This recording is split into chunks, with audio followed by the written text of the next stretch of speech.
Welcome to తన్మీస్ kitchen. ఈరోజు video ఏంటంటే అరటికాయ ఫ్రై. ఇప్పుడు ఈ అరటికాయ ఫ్రై ఎలా చేసుకోవాలో చూద్దాం. ముందుగా ఒక గిన్నె తీసుకొని అందులో అరటికాయను ఇలా చిన్న ముక్కలుగా కట్ చేసుకొని తీసుకోవాలి. ఇప్పుడు ఈ ముక్కలను గిన్నెలో వేసుకొని ముక్కలు మునిగేటట్టు వాటర్ వేసుకోవాలి. 1/2 టీ స్పూన్ పసుపు, 1/2 టీ స్పూన్ ఉప్పు వేసి ఒకసారి కలుపుకోవాలి.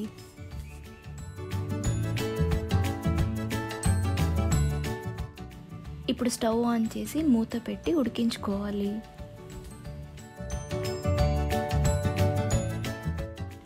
అరటికాయ ముక్కలను పూర్తిగా మెత్తగా కాకుండా 50% ఉడికించుకుంటే సరిపోతుంది. ఇవి ఉడికాయో లేవో చూద్దాం. ఈ విధంగా ఉడికితే సరిపోతుంది. ఇప్పుడు స్టవ్ ఆఫ్ చేసుకొని నీళ్ళను పూర్తిగా వంపేసుకొని చల్లారనివ్వాలి. ఇవి చల్లారేలోపు మనం ఫ్రై చేసుకోవడానికి పోపును రెడీ చేసుకుందాం. స్టవ్ వెలిగించి స్టవ్ మీద ప్యాన్ పెట్టుకొని ప్యాన్ హీట్ అయిన తర్వాత 2 టేబుల్ స్పూన్ల ఆయిల్ని వేసుకోవాలి. ఆయిల్ హీట్ అయిన తర్వాత ఇందులో 1 టీ స్పూన్ జీలకర్ర ఆవాలను వేసి ఒకసారి కలుపుకొని వీటిని ఫ్రై చేసుకోవాలి. ఈ జీలకర్ర ఆవాలు చిటపటమని వేగిన తర్వాత 2 ఎండుమిర్చిని తీసుకొని ఆఫ్ చేసి ఇవి కూడా ఫ్రై చేసుకోవాలి. ఇవి ఫ్రై అయిన తర్వాత చిన్న ముక్కలుగా కట్ చేసుకున్న ఆనియన్స్ని వేసుకొని కలుపుకొని వీటిని కూడా ఫ్రై చేసుకోవాలి. ఆనియన్స్ కొద్దిగా ఫ్రై అయిన తర్వాత 2 పొడవుగా కట్ చేసుకున్న పచ్చిమిర్చిని వేసుకొని ఫ్రై చేసుకోవాలి. మరోసారి కలుపుకొని 2 రెమ్మల కరివేపాకు వేసుకొని ఫ్రై చేసుకోవాలి.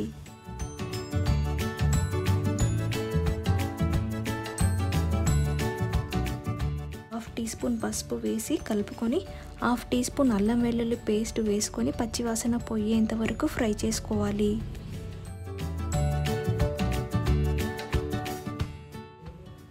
ఆనియన్స్ బ్రౌన్ కలర్లోకి వచ్చాక ముందుగా ఉడికించి చల్లారబెట్టిన అరటికాయ ముక్కలను వేసి కలుపుకొని 5 నిమిషాలు వీటన్నిటిని ఫ్రై చేసుకోవాలి.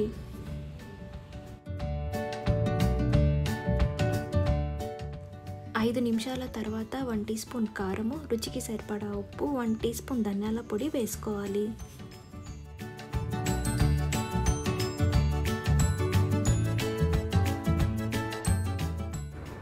వేసుకున్న ఈ 3 ఇంగ్రీడియంట్స్ అరటికాయ ముక్కలకు బాగా పట్టేటట్టు కలుపుకోవాలి.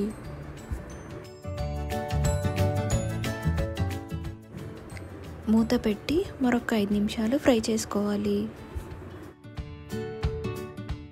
కానీ మధ్యలో మూత తీసి కలుపుకుంటూ వీటిని ఫ్రై చేసుకోవాలి.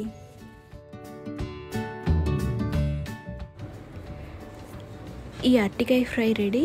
ఒకసారి కలుపుకొని స్టవ్ ఆఫ్ చేసుకుందాం. ఈ ఫ్రై వేడిగా ఉన్నప్పుడే పైనుంచి కొత్తిమీర చల్లుకొని సర్వ్ చేసుకుంటే అరటికాయ ఫ్రై రెడీ. ఈ అరటికాయ ఫ్రై చపాతీలోకి, అన్నంలో సైడ్ డిష్గా చాలా టేస్టీగా ఉంటుంది.